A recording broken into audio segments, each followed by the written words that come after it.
নমস্কার। যুক্তি তর্ক সঙ্গে অর্কই আপনাদের স্বাগত। আপনাদের সঙ্গে আমি অর্কপ্রভ সরকার। যোগেন্দ্রনাথ গুপ্তর একটা সিরিজ ছিল, আমরা ছোটবেলায় খুব পড়তাম, বাংলার ডাকাত, চলন বিল, সব নাম ছিল ডাকাতদের, বাঁশবেড়িয়ার কালাচাঁদ বাবু, রঘু ডাকাত ইত্যাদি ইত্যাদি। সেই ডাকাতরা অনেকে জমিদার ছিলেন, সকালে জমিদারির কাজ করতেন আর রাত্রি গভীর হলে গায়ে তেল মেখে মালকোচা মতো করে ধুতি পরে তরোয়াল নিয়ে মশাল জ্বালিয়ে তারা আক্রমণ করতেন অন্য কোনো জমিদারের বাড়ি বা কোনো সম্ভ্রান্ত গৃহস্থের বাড়ি। অনেক ডাকাত আবার মাতৃশক্তির গায়ে হাত দিতেন না, শিশুদের গায়ে হাত। সেই বাংলার ডাকাতদের অনেকে আবার স্বদেশীও করতেন, অত্যাচারীদের কাছ থেকে টাকা নিয়ে স্বদেশী আন্দোলনে বিলিয়ে দিয়েছে। তাদের ন্যূনতম কিছু মানবিকতা বোধ ছিল, কিন্তু হাল আমলের বাংলার ডাকাতগুলো মানবিকতা বোধ তো তাদের নেই। তাদের একমাত্র লক্ষ্য হচ্ছে যে কোনো উপায়ে স্থাবর এবং অস্থাবর সম্পত্তির জিওমেট্রিক্যাল প্রোগ্রেশনে বৃদ্ধি করা। তার জন্য তারা অনেক ক্ষেত্রেই নত্যসত্ত্ব জ্ঞান ভুলেছেন। যেমন বাংলার ডাকাত কারা? পার্থ, মানিক, কেষ্ট, বালু, আরো অনেক বাংলার ডাকাতের নাম আমরা জানি না, আন্দাজ করি। একজন ডাকাত চূড়ামণিও আছেন, ওই কালীঘাটের কাকু না কালীঘাটের ডাকু, তিনিও কম ডাকাত নন, বড় ডাকাত। তার কণ্ঠস্বরের নমুনা অবশ্য এখনো সিবিআই ইডি হাতে পায়নি। 2 মাস হয়ে গেল। বুধবার দিন কলকাতা হাইকোর্টের মাননীয় বিচারপতি অমৃতা সিনহা উষ্মাই প্রকাশ করেছেন, বলেছেন যে ফরেন্সিক ল্যাবরেটরির সঙ্গে যোগাযোগ করুন। কতদিন লাগবে নিয়োগ দুর্নীতির তদন্ত শেষ করতে? আর টাকার উৎস কি এজেন্সি খুঁজে পেয়েছে? মাননীয় বিচারকের সোজা সাপটা প্রশ্ন। এজেন্সির আইনজীবী কি বললেন? যে একটা নিয়োগ দুর্নীতির প্যাঁচ খুলতে গিয়ে আর একটা দুর্নীতির কথা সামনে আসছে, মানে পরস্পরের সঙ্গে ইন্টারলিঙ্ক। তার মানে প্রাথমিক, নবম, দশম, একাদশ, দ্বাদশ পুরো নিয়োগ হতে পারে, এর সঙ্গে খাদ্যচোর বালুও যুক্ত, হয়তো গরুও যুক্ত, সব ইন্টারলিঙ্ক। তাহলে প্যান্ডোরার বাক্স তো খুলে যাবেই। আর বারে বারে আদালতে গিয়ে স্থগিতাদেশ চাওয়া, এই বেঞ্চ পছন্দ হচ্ছে না তো ওই বেঞ্চে যাওয়া, সময় নষ্টের ফিকির। রাজ্যের মাননীয় আইনমন্ত্রীকে 12 বার ইডি তলব করেছিল, তিনি একবারও যাননি। কোন অজ্ঞাত কারণে বিষয়টা ঝুলে আছে, এই প্রশ্ন অনেকেই করছেন। তাহলে এজেন্সির আইনজীবী বলছেন যে তদন্ত সময় সাপেক্ষ, একটার তদন্ত করতে গিয়ে আর একটা দুর্নীতির কথা সামনে চলে আসছে, তাহলে ইন্টারলিঙ্ক প্যান্ডোরার বাক্স খুলে যাবে। কিন্তু এবার তাদেরকে স্পষ্ট জানাতে হবে যে কতদিন আর লাগবে, কবে কাকুর কণ্ঠস্বরের নমুনার ফরেন্সিক রিপোর্ট তারা আদালতে জমা দিতে পারবেন।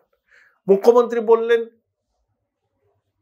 যে অভিষেকের সব সম্পত্তি নাকি বাজেয়াপ্ত করেছে, ওর 2টো ছেলে মেয়ে আছে, বিয়ে করেছে, খাওয়াবে কি? আমরা যতদূর জানি লিপস অ্যান্ড বাউন্সের 7.5 কোটি টাকার সম্পত্তি প্রভিশনাল অ্যাটাচমেন্ট ইডি করেছিল, তারপর সেটা অ্যাডজুডিকেটিং অথরিটির কাছে যায়, চ্যালেঞ্জ জানানোর স্কোপ থাকে, এইটুকুই আমরা জানতাম। কিন্তু তারপরে আর কিছু হয়েছে কিনা আমরা কিন্তু জানি না। কিন্তু মুখ্যমন্ত্রী বললেন যে ওর সব সম্পত্তি বাজেয়াপ্ত করে নিয়েছে। তাহলে ওই লিপস অ্যান্ড বাউন্সের ওই 7.5 কোটি টাকার যে সম্পত্তি বাজেয়াপ্ত হয়েছে সেটাই কি অভিষেকের সব সম্পত্তি? ক্লিয়ার হলো না। মুখ্যমন্ত্রী অবশ্য বলে দিলেন আবেগের বশে। তাহলে মাননীয় বিচারক অমৃতা সিনহা সঙ্গত প্রশ্ন করেছেন যে টাকার উৎস কোথায়, কদিন লাগবে? এজেন্সির আইনজীবী বলেছেন যে একটা দুর্নীতির সঙ্গে আর একটা দুর্নীতি সম্পৃক্ত, তাই সময় লাগছে। দেখুন, সুপ্রিম কোর্টের নির্দেশে কলকাতা হাইকোর্টের বিশেষ ডিভিশন বেঞ্চ মাননীয় বিচারপতি দেবাংশু বসাক ও মোহাম্মদ সাব্বির রশিদির বেঞ্চ নবম, দশম, একাদশ, দ্বাদশের নিয়োগ দুর্নীতির মামলা শুনছে। মাননীয় বিচারপতির পর্যবেক্ষণ কি? দুর্নীতি প্রমাণ হলে পুরো প্যানেল বাতিল হতে পারে, আংশিক প্যানেলও বাতিল হতে পারে। একটা কথা উনি ঠিক বলেছেন, 5,000 10,000 মানুষের কথা ভেবে দেশের স্বার্থ ভুলে থাকা যায় না। 23 লক্ষ মানুষ পরীক্ষা দিয়েছিলেন, তাদেরও তো একটা আশা ছিল যে পরীক্ষা দিয়ে নিয়ম অনুযায়ী তারা চাকরি পাবেন, কিন্তু সেগুড়ে বালি। এখন যদি বলা হয় যে এই 5,000 10,000 যাই হোক, তাদের পরিবার আছে, তারা এতদিন ধরে চাকরি করছে, তাদের চাকরি খাওয়াটা মানবিকতার বিচারে অন্যায়। এখন প্রশ্ন হলো 5,000 10,000 লোকের কথা অগ্রাধিকার পাবে, নাকি দেশের শিক্ষা ব্যবস্থার বিষয়টা অগ্রাধিকার পাবে? যে 23 লক্ষ ছেলেমেয়ে পরীক্ষা দিয়েছিলেন, তাদের স্বার্থ অগ্রাধিকার পাবে। এসএসসির ভূমিকা অত্যন্ত রহস্যজনক। তারা নাইসাকে ওয়েমার্কশিট এবং ওয়েমার্কশিট স্ক্যান করার জন্য একটা কোম্পানিকে বরাদ দিয়েছিল, নিশ্চয়ই টেন্ডার করে বরাদ দিয়েছিল। তারপর তারা বলছে যে সিবিআই এর নথি থেকে তারা ওই ওয়েমার্কশিট স্ক্যান যারা করেছে তাদের কথা জানতে পেরেছে। অর্থাৎ এসএসসির কিছু লোকজন এই দুর্নীতির সঙ্গে ওতপ্রোতভাবে জড়িত। এসএসসির লোকজন জড়িত, শিক্ষা দপ্তরের লোকজন জড়িত, মন্ত্রী জড়িত, শাসক দলের কুচো থেকে বড় নেতা পর্যন্ত অনেকে জড়িত, যারা নিলাম করেছেন। মাছের বাজারে যেরকম নিলাম হয়, মাছের আড়তে যেভাবে মাছকে নিলাম করা হয়, বিক্রি করেই আমাদের পাতিপুকুরে আছে, ঠিক সেভাবে চাকরিগুলোকে নিলাম করেছে। যে যত বেশি টাকা দিতে পারবে। ওয়েমার্কশিটে একবারে ব্ল্যাঙ্ক, কোনো প্রশ্নের উত্তর দেয়নি, অ্যাপটিটিউড টেস্ট হয়নি, চাকরি পেয়ে গেছে। আর যারা মন দিয়ে পড়াশোনা করেছেন, ভালো পরীক্ষা দিয়েছেন, মেধা তালিকায় যাদের নাম উপরের দিকে, তারা বসে আছেন রাস্তায়।